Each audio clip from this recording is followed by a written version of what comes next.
go to your webcam. Okay. But everyone's on. Sure. People are gathering, so we'll go ahead and roll. Okay. All right. Well, welcome everyone. You've heard the last minute workings of this webinar. Welcome everyone. My name is Sarah Carr, and I'm with Octo, and I also have a colleague here, Nick Wayner, who also with Octo. At Octo, I coordinate the Coastal Marine Ecosystem-Based Management Tools Network, as well as edit the Skimmer on Marine Ecosystems and Management. We're very pleased today to have Trisia Farrelly here. Trisia is with Massey University in New Zealand, Aotearoa, and she is co-director of the Political Ecology Research Center. She's going to be speaking today about the Global Plastic Pollution Treaty process and possibilities. We're very pleased she could be with us today. And before we get started and I turn it over to Trisia, I wanted to let everyone know how to ask questions. So you have two options. You can type questions into the Q&A or section, the question panel, or to the chat. With the chat, you have the option of making any questions or comments that you put in visible to just the panelists or to all attendees. We just ask that if you are going, we don't discourage making things visible to all attendees. We just ask that it be relevant to the webinar and professional. So thank you all for being here. And Trisia, I'll turn it over to you now. Oh, thanks, Sarah. Kia ora koutou, everybody. Thank you for joining us for this webinar. So I'm just going to talk you through what's going on with the Global Plastic Pollution Treaty, a little bit of background. I want to start with the issue of the reference to litter or marine litter, as opposed to conversations around pollution or marine pollution, plastic pollution today, because I think that really gives us all a good idea of where the proposed or various proposals of a global plastic pollution treaty sort of heading towards. So up until very recently, the global plastics problem was framed as a litter issue, and more specifically as a marine litter problem. It was also considered a problem that could be solved by managing the waste already produced and in circulation in the economy. And a really classic example of this, of course, is by increasing recycling rates, which would claim to solve all our problems pretty much. So the litter problem is most often deployed by those in positions of power to assume consumer responsibility for the causes and effects of plastic pollution. Pollution, on the other hand, implies broad structural responsibility. Pollution implies that potentially powerful, collective and effective responses can really only come from that broad structural site. And I'm talking about global economic structures, institutions and processes. Pollution also emphasises the much broader range of plastics, chemicals and other less visible impacts than the narrow range of localised and visible impacts that litter implies. So the term pollution also captures the toxicants or toxic chemicals associated with plastics right throughout their full life cycles. And I'm talking here again from extraction to post-consumption and disposal or discard, and also capturing their micro and nano-sized particles and the novel ecologies they precipitate. So plastic pollution also captures a broad range of politics. I'm a political ecologist, and this is my particular area, anthropologist, political ecologist. And so the politics around this are important to me. I think plastic pollution, when we use this term, also captures the colonial injustices that are systematically and intentionally obscured by the deployment of the term litter. So I'm just showing you a bare tidy Kiwi poster here, and this is very familiar to those of us in Aotearoa, New Zealand from the 80s, and it was the New Zealand Litter Council's message to all New Zealanders to pick up your litter and it'll solve the waste problem in our country at that time. And here's another example of this, but from the US example. So the 1971 Crying Indian and the Keep America Beautiful the Keep America Beautiful campaign declared that people start pollution, so therefore people can stop it. So this campaign was based on a number of duplicities, not least that the First Nations faced used in this ad to draw on the counterculture at the time, was in fact an Italian American. But the most important duplicity, I think, for us at this point is that the Keep America Beautiful campaign was composed of leading beverage and packaging corporations, including Coca-Cola, one of the biggest marine plastic polluting companies in the world today, if we take the BFFP or Break Free from Plastic data, global data into account. So not only were they the very essence of what the counterculture was against, they're also staunchly opposed to many environmental initiatives. I'm talking here about the packaging corporations like Coca-Cola. So littering ads like this were a classic packaging company tactic to distract the populace away from polluting business practices. So when we're thinking about the term litter as opposed to pollution, I think these images I'm going to show you now really sort of speak volumes. So this is not litter, this is clearly a global systems problem, and this is why the global plastic pollution treaty I'm going to be talking about in a moment is really important to really shift our attention away from litter as an individual consumer responsibility issue to that global systems problem that can really only be solved, I think, by global cooperation and an agreement that is fit for purpose. Global supply chains and the flow of plastic pollution in the environment makes plastic pollution a transboundary problem. The transboundary nature of plastic pollution that transcends boundaries, and we know from this group certainly by oceanic currents, winds, rivers and rain, means that the responsibility for plastic pollution often lies thousands of kilometres away from where it poses the most harms. This here is an image of Henderson Island. We know that it's far, far away from inhabitants. And the responsibility for those plastics that end up washed up here on the shores of Henderson Island, those responsibilities lie thousands of kilometres away. And here it's posing the most harms, of course. So, you know, and where we have small island developing states, large ocean, small island developing states, for example, here in my backyard in the Pacific Islands, this is where it poses some of the most harms economically, socially, environmentally and biologically. Agroplastics has become a huge plastic pollution problem. Agroplastics are neither marine nor are they litter. And if we look at this image here, we're seeing that some agroplastic pollution is so vast it can be seen from space. So this is Almeria province in Spain. It's also known as Plastic City, and the image here is taken by NASA on 20th of July 2008. What you're seeing here are plastic greenhouses. It's not litter, this is not marine litter, but it's a real issue in terms of the safety and security of our agri-foods, our food security globally.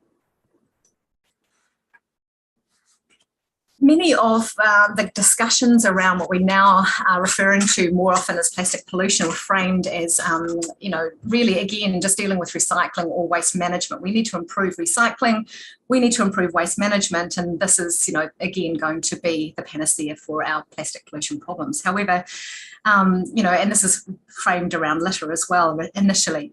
But we now know that all waste management efforts have failed. Only around, and depending on who you talk to, around 7 to 9% of all the plastics ever produced have been recycled. In the meantime, false solutions keep popping up everywhere and causing more harm, including exacerbating climate change impacts and posing hazards to human health. Approximately 12% of all plastics ever produced, for example, have been incinerated. National recycling reporting obscures the fact that often this involves large volumes of waste trading, often to developing countries with growing reports of waste dumping of valueless and hazardous plastics there. Where they have to deal with that, where of course in developing countries they have the least capacity and infrastructure to deal with what's arriving on shores. And they either have to send all the stuff back at their own cost or deal with it on site. So 79% of all plastics produced have accumulated in landfills or the environment, partly a result of waste dumping. All the while, the plastics industry keeps turning the tap on harder, with global plastics production expected to double by 2040. In 2019, 368 million metric tons of newly made or virgin plastics were produced. Current solutions will not match the expected growth in plastic production and waste generation, even if massively scaled. And we saw 2 reports come out in Science just recently, which really spoke to one another and agreed with one another. So we know that there's certainly some strong evidence to support this. So knowing what we know, the idea of dealing with plastics only when they become waste or litter, by strengthening waste management systems, for example, or improving recycling rates, or by educating communities to recycle more or not to litter, or to recycle more, particularly where recycling systems or plastic-free alternatives don't exist, is kind of like bailing out the bathtub with a teaspoon while someone turns the tap on harder. Over 130 countries, however, have now declared support for a global agreement to combat marine litter and microplastics. There are numerous processes underway to build momentum toward an ambitious global plastics agreement at the United Nations Environment Assembly in 5.2 in February in Nairobi 2022. And this gives us, this includes a high-level ministerial conference, which will be held from the 1st to the 2nd of September, so very soon, based in Geneva. And then the meeting of UNEA CPR, or the Committee of Permanent Representatives, at the end of October, where draft resolutions for UNEA 5.2 will be discussed. Civil society organisations focusing on biodiversity, conservation, health, climate change, and human rights have called for a binding global plastics agreement for years. In 2017, UNEA, or the United Nations Environmental Assembly, established a very big mouthful here, so it's the ad hoc open-ended expert group. We're just going to call this expert group from here on in.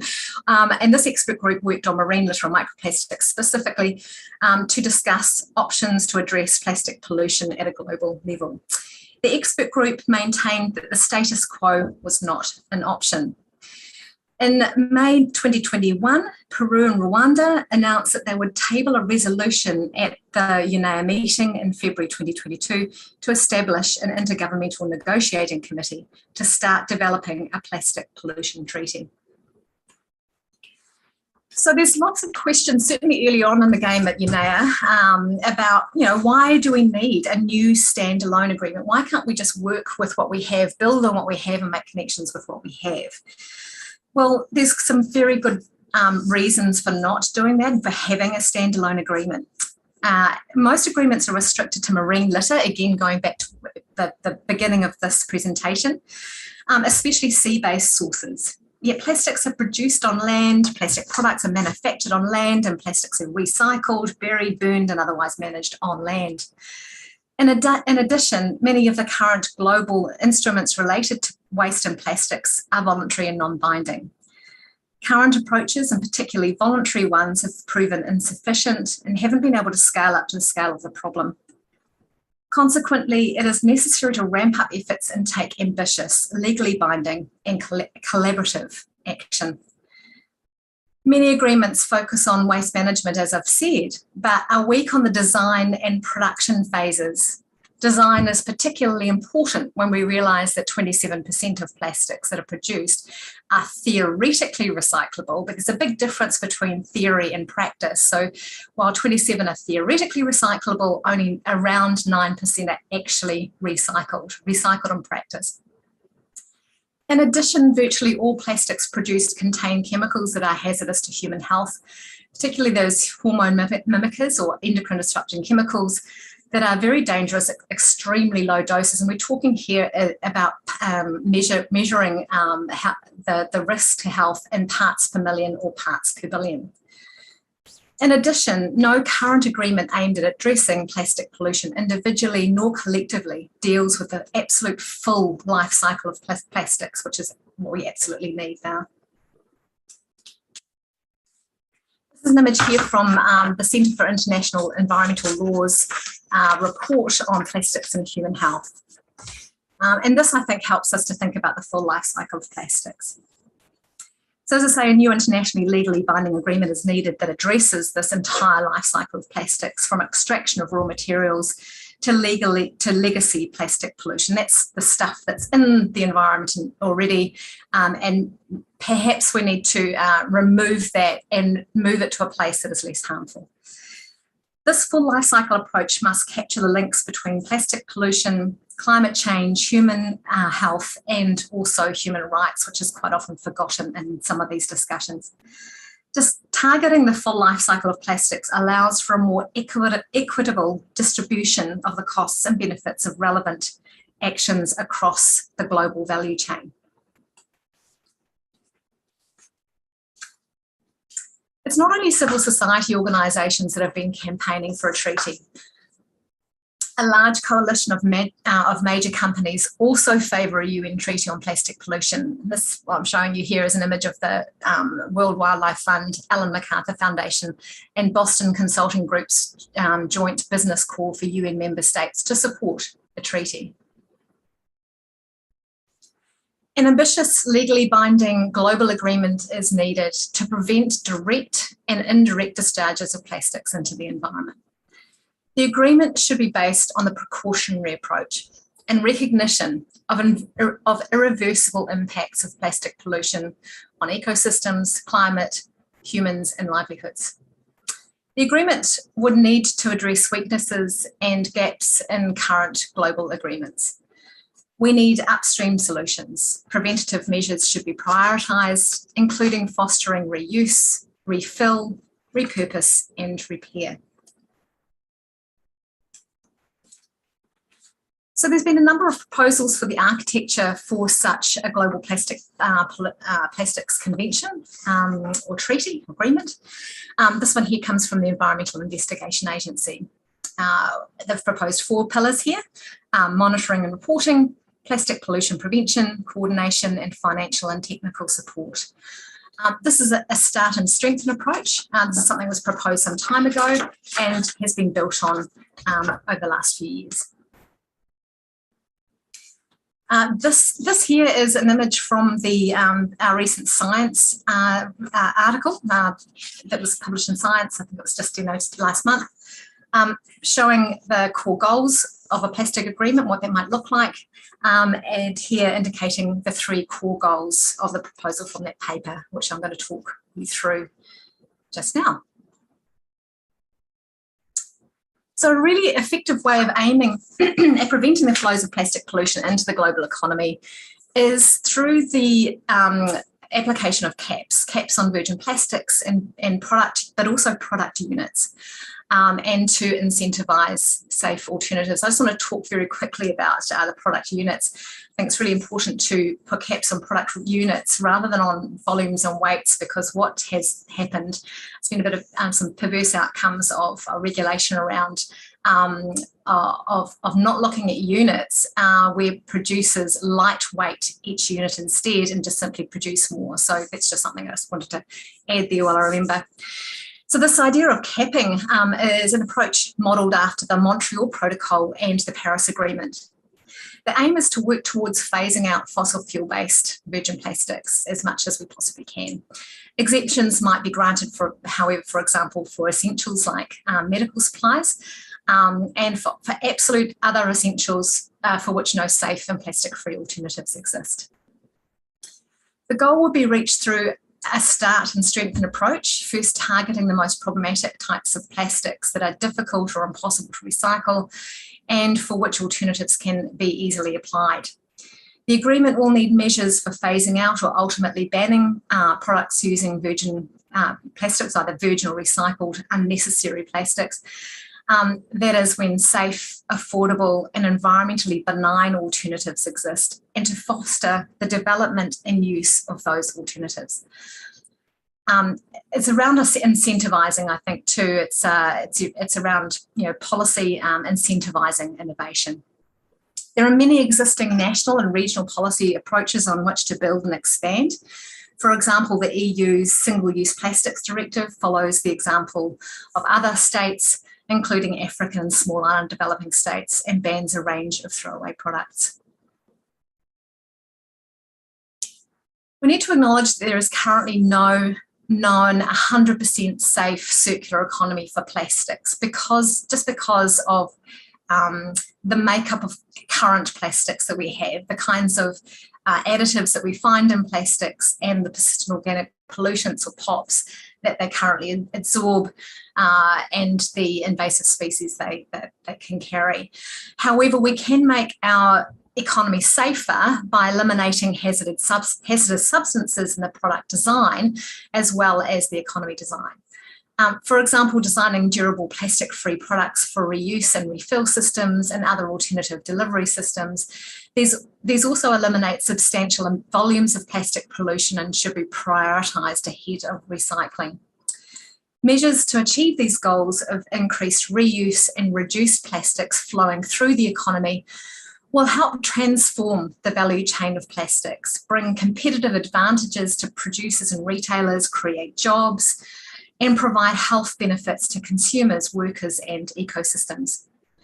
Examples for circularity goals include the EU's strategy for plastics in a circular economy, which aims at all plastics packaging used in the EU to become reusable or recyclable in an economically viable way by 2030. In addition to safety and durability, safe circular economies emphasise transparency or freedom of information, which is where labelling and certification come in. I'll be talking about that in the next slide.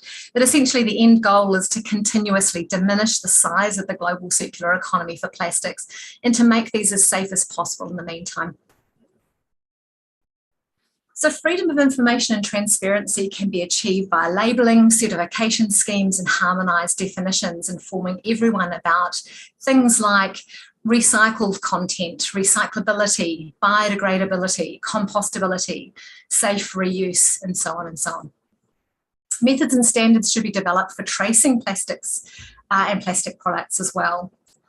These measures should support an efficient, coordinated global effort to combat all types of plastic pollution, not only marine plastic pollution, and should include specific measures for plastics that pose particular environmental and health risks, including halogenated polymers such as PVC and styrene monomer, oxodegradables, toxic additives such as phthalates and bisphenols, and persistent organic pollutants such as PFAS and PFOA. So goal 3 is to eliminate plastic pollution in the environment, and these I think are most efficiently carried out through extended producer responsibility schemes, and there are some really great examples of those around at the moment. For example, the EU's directive for cigarette filters and fishing gear. There's the fishing for litter scheme as well, which is in addition. And perhaps an environmental fund from these EPR schemes can be used for cleanups, retrieval, repatriation back to producer countries for responsible management. This is a polluter pays approach. So operationalising the treaty will require flexibility in national responses. Given that plastics are a transboundary issue, no country can adequately address its different aspects alone. There is a need to establish a coherent and effective framework to coordinate actions to address the challenges of plastic pollution, while keeping in mind the importance of a level playing field in order to protect the environment and human health. So a treaty will require noting of the Rio Principle 7, in which states acknowledge common but differentiated responsibilities. Specific circumstances require solutions to be adapted while building on existing best available techniques and environmental practices. Capacity building and technical and financial assistance for countries most in need must be taken into consideration to ensure that all states have the ability to abide by the provisions of the agreement.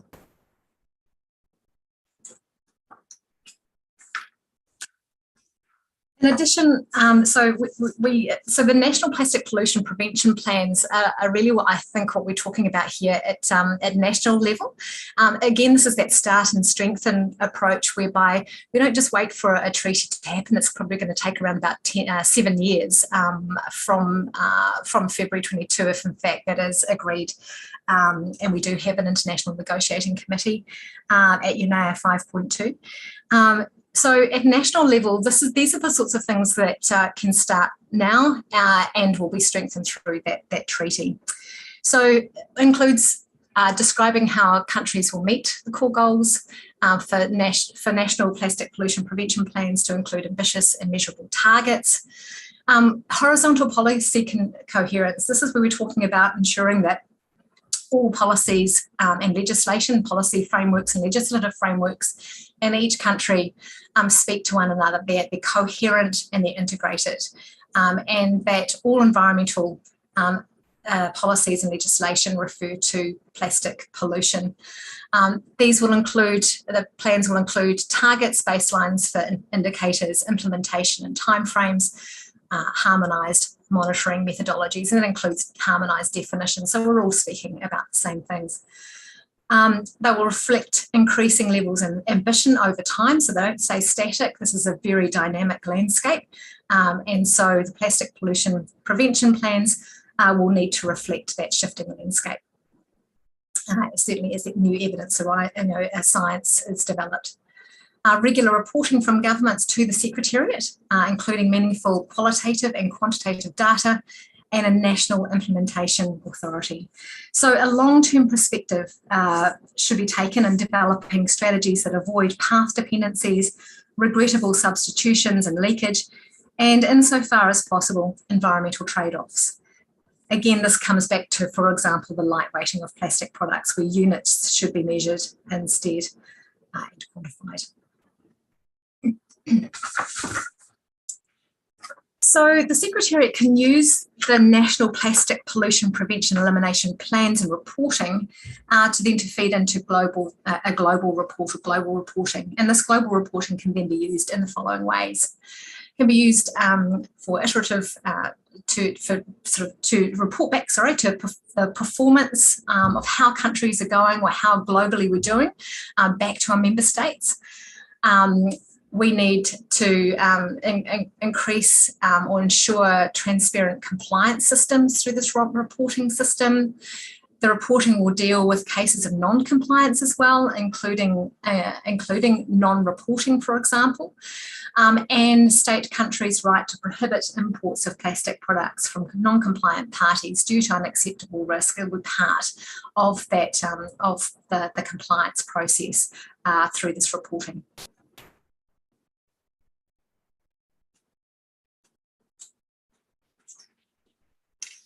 So some supporting mechanisms include funding, a clearinghouse for information about the funds, but also about the science, and funding to promote polluter pays market-based instruments so that countries can internalise their own externalities in country rather than externalising those, for example, through waste trade, waste dumping.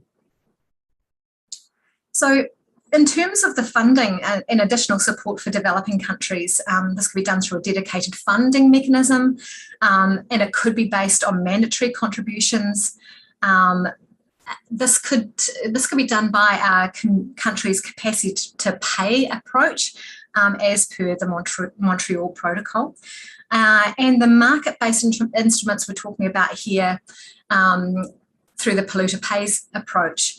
Some examples of those could be levies on domestically produced plastics, some graduated taxes, or container deposit schemes.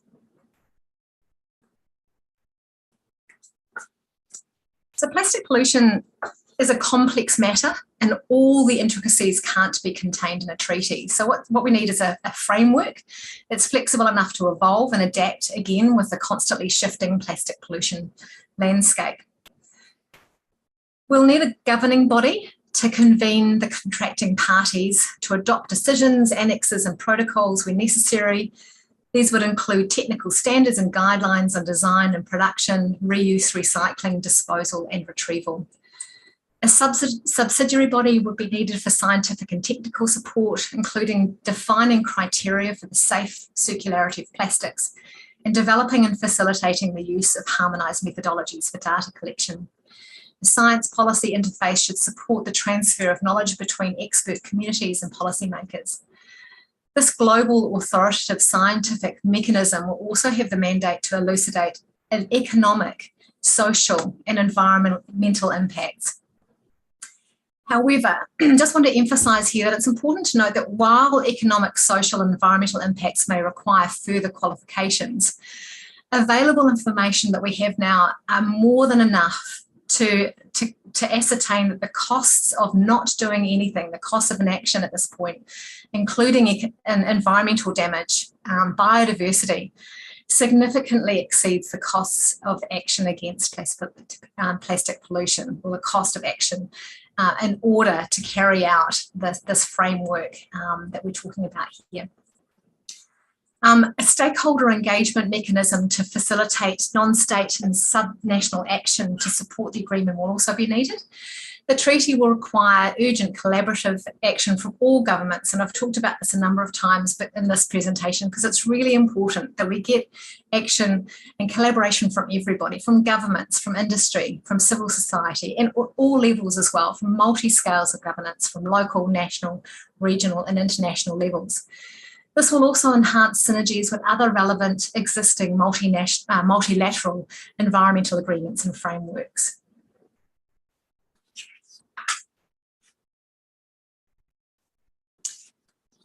So what are the next steps? Where do we go from here? And again, I'm just emphasising that this is a start and strengthen approach. It's not a matter of just waiting for a treaty to come up or hoping that it happens. It's certainly looking very, very likely, but nothing can be guaranteed. And in the meantime, you know, I'm just talking not up until, you know, February 2022, of course, but all the way through. If in fact we do have an international negotiating committee, in order to start developing this treaty, we need to have started already, and we need to continue with these national elimination of plastic pollution plans that we've been talking about and so forth, and regional agreements, strengthening regional agreements. So the negotiation of an agreement is an urgent matter. And given the substantial body of work already undertaken, for example, particularly, I guess, throughout the United Nations Environmental Assembly, including the expert group, the existing political support for a new agreement, and the urgency of the issue. The decision to launch an intergovernmental negotiating committee lies with the United Nations Environmental Assembly in February 2022. A preparatory ministerial conference is scheduled again for 1st to the 2nd of September 2021 this year, on invitation from Germany, Ghana, Ecuador and Vietnam. It will take several years for a new agreement to be negotiated, enter into force and begin to have an impact. And so this again is why it is important that action is developed and strengthened early and continuously through existing national, regional and multilateral institutions. There is no time to waste. Thank you very much. Look forward to your questions. Trisia, thank you so much. We may be able to see your webcam now if you want to go ahead and share it again. Okay. Let's see if that. Yeah, great. Great. Thank you so much for that. Well, that was a fascinating presentation, and get sort of the scoop on the Global Plastic Pollution Treaty. We already have 3 questions, and I just wanted to let everyone know, if you want to send in questions, you can either send them through the question and answer panel or through the chat functionality. So one question that came in was, would it be effective in a global treaty to mandate and regulate the presence of microplastics in air, soil, and water? to mandate the presence of them? Well, presumably to minimize the level of microplastics based on monitoring, probably some monitoring threshold. Absolutely, and so this is why the nomenclature, the naming of this is sort of extended out. It was originally, the resolutions from the United Nations Environmental Assembly was really around sort of litter, marine litter, and now it's expanded out to marine litter and microplastics for that very reason. You know, as the science has expanded and grown rapidly over the years. Those in the expert group and the United Nations Environment Program and Environment Assembly have recognised that microplastics are a really major issue and a major concern. So yes, certainly intentionally added in microplastics.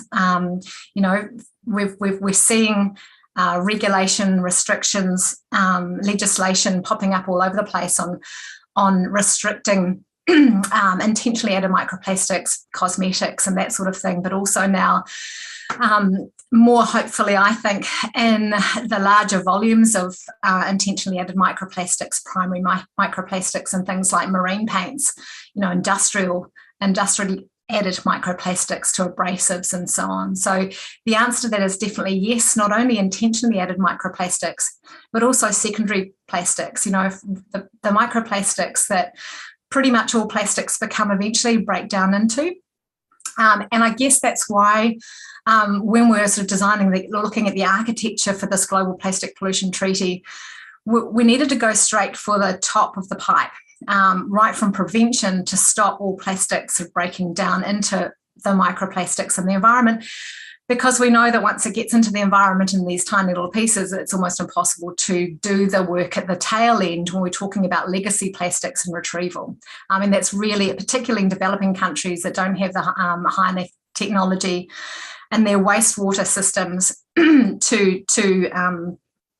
to purchase or install systems with really, really high grade filters, small enough, the filters being small enough gauge to capture the microplastics. So we need to work at the top. We can't wait till it gets down to that point. I hope that answers that sufficiently. Okay, thank you, Trisia. I think so. And if the questioner has a follow-up question, please go ahead and send it in. Let's see. Can you talk about any possible synergies or challenges that could be realized with biodiversity beyond national jurisdictions, aka the High Seas Treaty currently being negotiated by the UN? Yeah, to be honest with you, I'm not fully schooled on that, so I don't want to speak to that too much. All I would say is that all the actions that are going on at the moment, we need to join the dots. There's a lot of duplication happening. I don't know if this is the case here at all, but we need to make sure that whatever is happening in terms of international discussions takes into account the full life cycle of plastics, not just what goes on in oceans.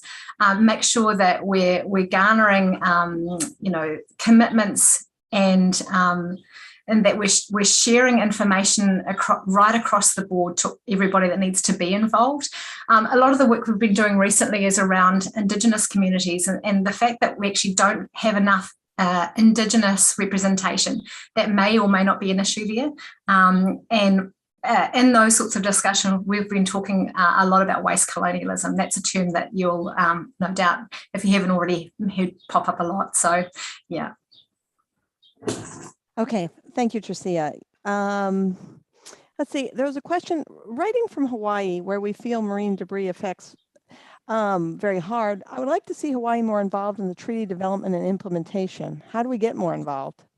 Yeah, and so what I would say is I would be reaching out to the Break Free from Plastics movement because they can put you in touch with those who are involved in expert groups and those who are working hard campaigning for a global plastic pollution treaty, but also involved in a lot of civil society work in all the countries, including in Hawaii. And that's where I would go to first, Break Free from Plastic movement. Okay, thank you, Trisia. Writing from Stockholm, Sweden, in the case of countries that seem to agree on the treaty, but now change their position because they believe this new UN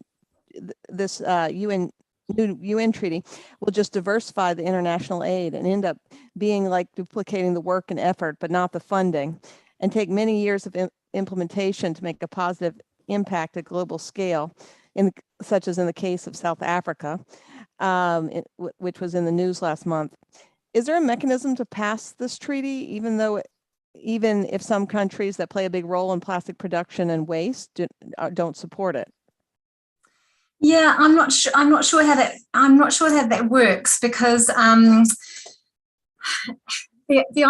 whole idea of this financing mechanism is to avoid duplication, and as I was saying in the presentation as well, it's really important that we sort of draw together what's already going on in terms of international and regional agreements as well.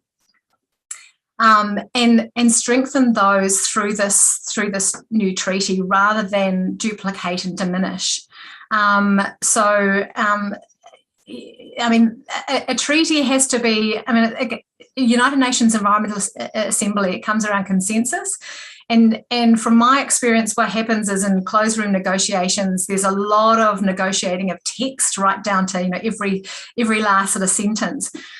So there's a lot of hard work that goes down to working on the wording and so forth to make sure that everybody is happy with that. So maybe, and that's quite often where minds are changed, because you can actually sort of see what happens with the funding mechanisms, for example, in those meetings.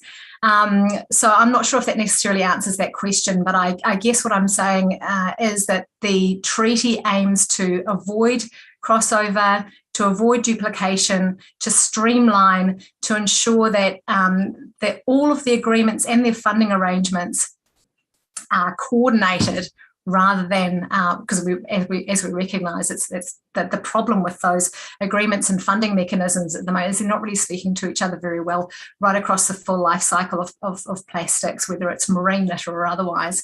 But I don't know the details of the African example that we're given here. So I hope that's sufficient response. Okay. Thank you, Trisia. And if there was follow-up or specific information on the South African example, yeah, please send it in. Okay. A comment and talk. This has been a great talk. Frequently, when I speak about marine litter, people ask me what they can do to help solve the problem.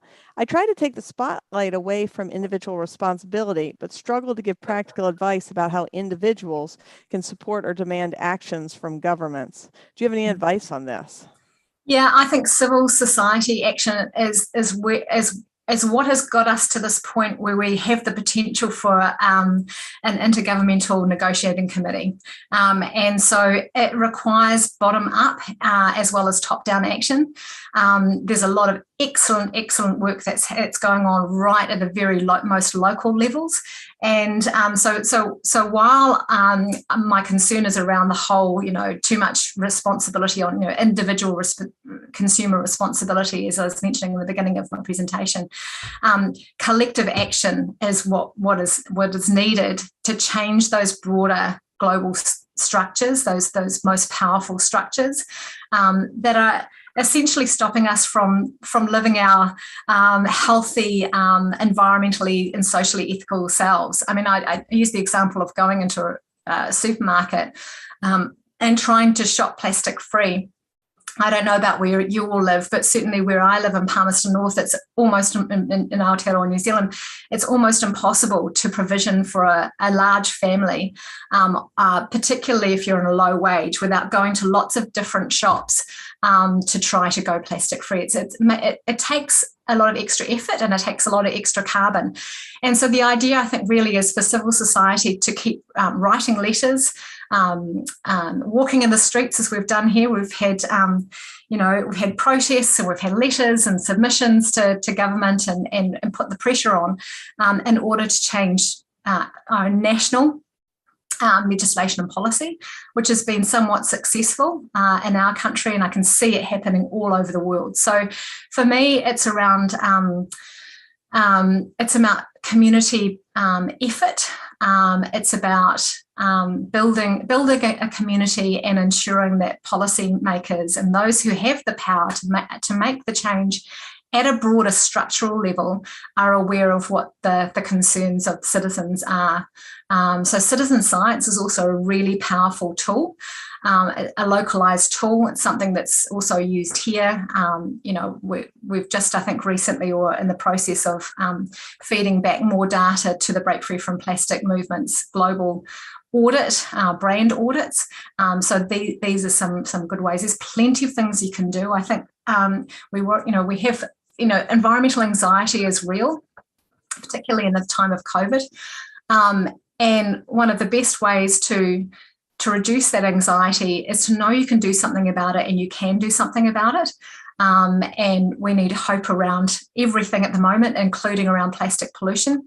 And so there's things you can do. We know that there's COVID restrictions, and it's not as, in some countries, it's not as easy to go and do those citizen science things, for example, and to go walk in the streets, but we can certainly write letters and emails and keep the pressure on.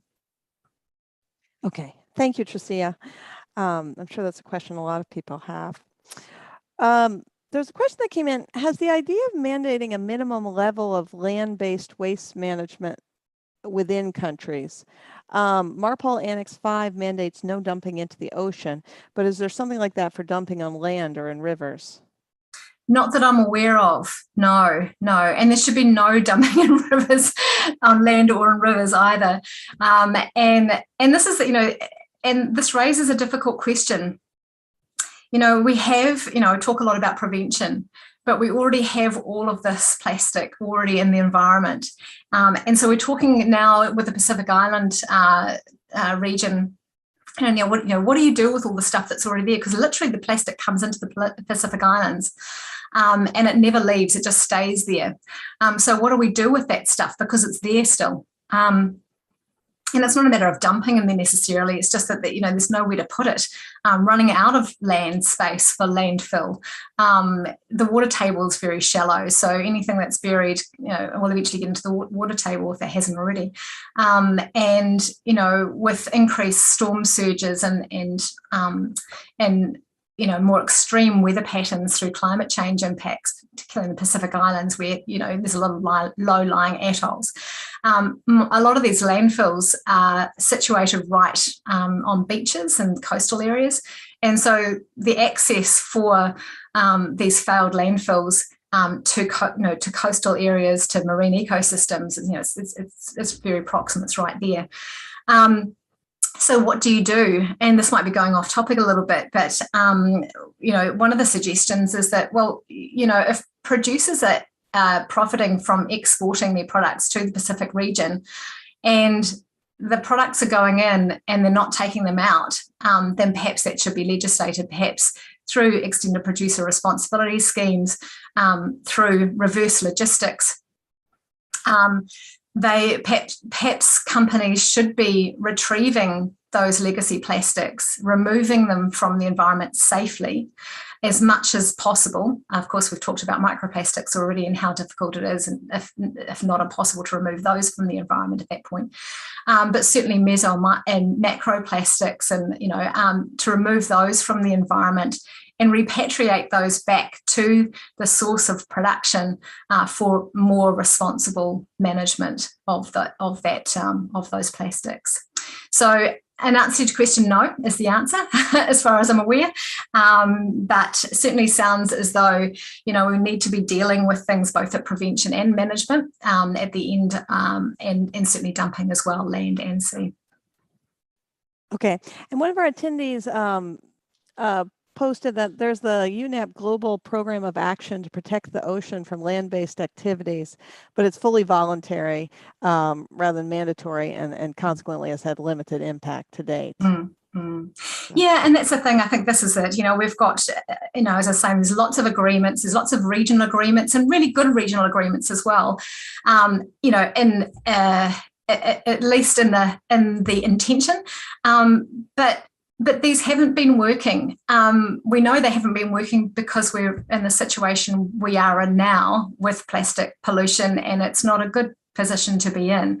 So clearly what we've been doing so far hasn't been working. And in addition to that, as I mentioned, plastic pollution is only going to worsen with increased plastic production in the coming years. And so we need to do something drastic, and we need to do something urgent. So something legally binding. We know even nationally there are some voluntary mechanisms, financial mechanism or economic mechanisms and tools that have been successful, but most of them haven't. And again, if they were successful, we would be in a better position today. So we really need to work to respond to this hard and fast, I think. Thank you, Trisia. There was a question about what the current surveillance systems are for plastic, and what can the tech industry do to help build surveillance systems out? Wow, that's such an interesting question. I have never had that one before. I love it. Thank you. We know about, well, at least locally anyway, cameras on fishing boats and the like.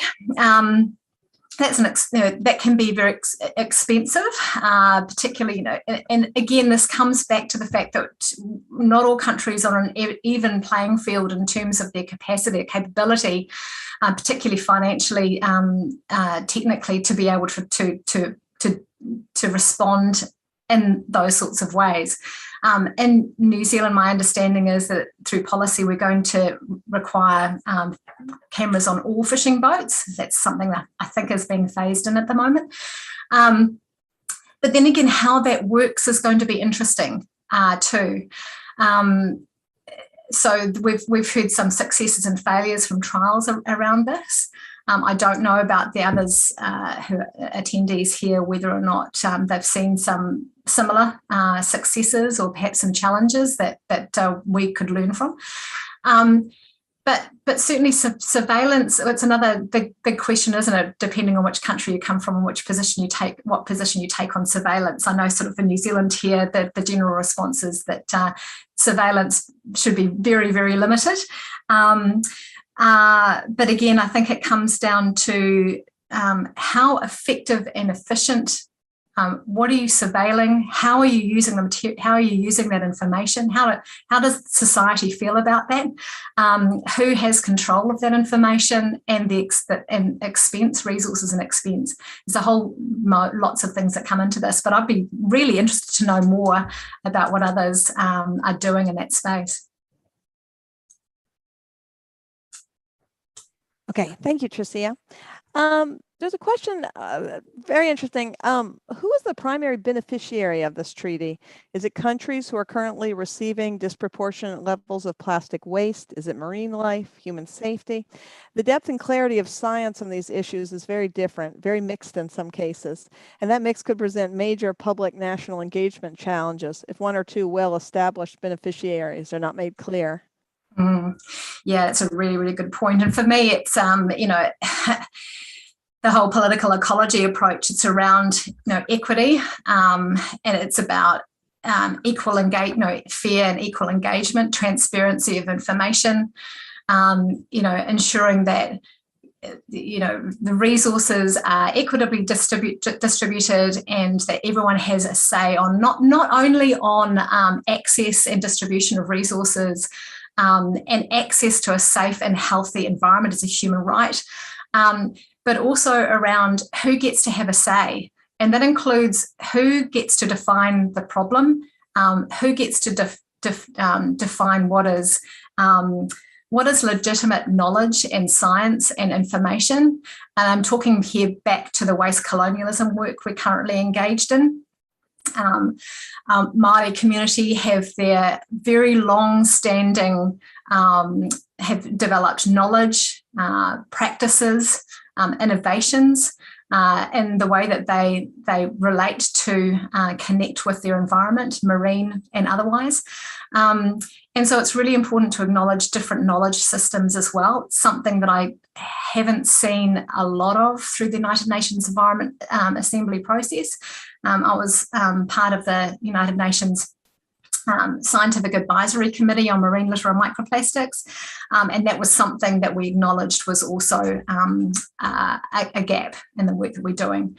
So for me, it's about ensuring, again, this is why we're sort of talking about ensuring that all those who need to be at the table are at the table, including Indigenous communities, those who are most marginalised, those who are most impacted. I'm talking about waste pickers here as well. I'm talking about labour laws, ensuring that we look after our worker safety all along the life cycle of plastics production. Yeah, and I'm sort of probably lost track of the question now, but I think that it's very important that those most impacted have their say. So working with large ocean, small island developing states, those in developing countries really need to be at the table. I hope that answers the question. Yeah, I think so. And if you have any follow-up, the questioner has any follow-up, please send it along. Excuse me. There's a question. Ghost nets are the largest fraction of plastic on the high seas, and they're released on the high seas beyond national jurisdiction. How will the treaty address this issue? Yeah, so again, it comes down to, I think, of, it's a number of, we had to look at it from a number of hotspots. So identifying hotspots are really important. Where the most problematic plastics come from, maybe in terms of volume, but maybe in terms just of impact. And if ghost fishing nets are, and we know they are, one of those problematic sources of plastic pollution, we need to go first to production. Again, it's around prevention. It's like, can we design these better? Do we need to regulate these? Do we need to restrict these? Do we need to, change the design? Do we need to change the way that we're using them? So it's not even just the materials themselves. It's not just around what the producers are doing in terms of design. It might be, for example, how those are used. And this may not relate necessarily to ghost fishing nets, but perhaps fishing equipment. And in order to ensure durability, there's also ways of going about using that fishing equipment in order to extend its life, the life of those that fishing equipment. So with ghost fishing nets as well, there's the whole, I don't know if, again, I'm an environmental anthropologist, so I probably delving into places I shouldn't be, but maybe, again, around ensuring that if you see something, if you're out working and you're on a fishing boat, for example, and you see any sort of marine debris or lost or abandoned fishing gear, you're obligated to retrieve that. There is also, of course, the marking. So perhaps all ghost fishing nets should be marked, so we know where it's come from, and we can ensure that that goes back to whoever has let that go, or there is some sort of compliance mechanism that's related to that. And also, if you're finding the stuff on beaches around retrieval, that end as well, coastal areas, but I'm assuming that ghost nets probably wouldn't get that far. I think I'm getting out of my territory here, but it's just some ideas off the top of my head. Okay, thank you, Trisia. One last question. Single-use plastic was mandated for a while early in the COVID-19 pandemic.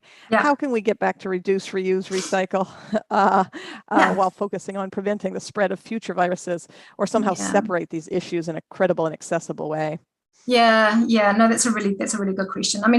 Certainly there are times when we absolutely have to use the available equipment we have that are made of plastics or that contain plastics. And we know that frontliners, for example, if we don't have any other protective equipment other than what's got plastic in it and it works the best, then that's what we have.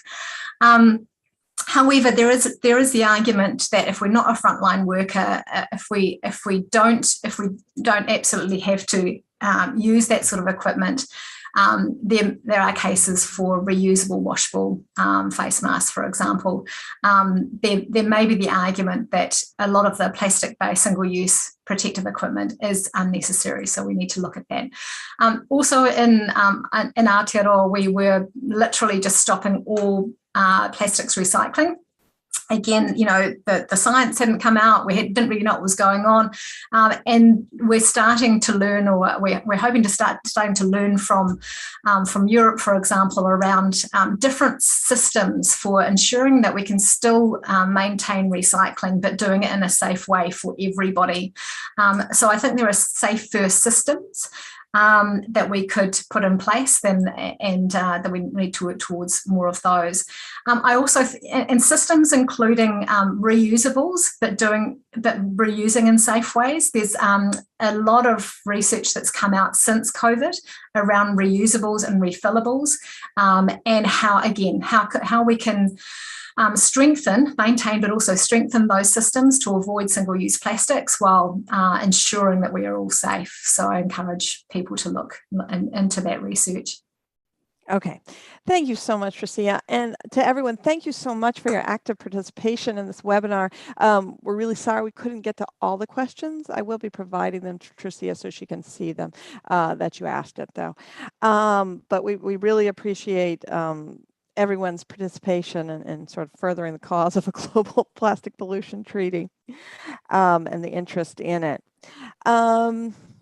So we'll let you go, Trisia. Thank you so much for making yourself available to do this. We really appreciate it. Thanks very much. Okay. And one last thing, somebody had asked about slides. The recording will be available on openchannels.org in the next day or so, and you can go find the recording if you look under the webinars section. It'll be in our archives if you're interested in that. So again, thank you, everyone.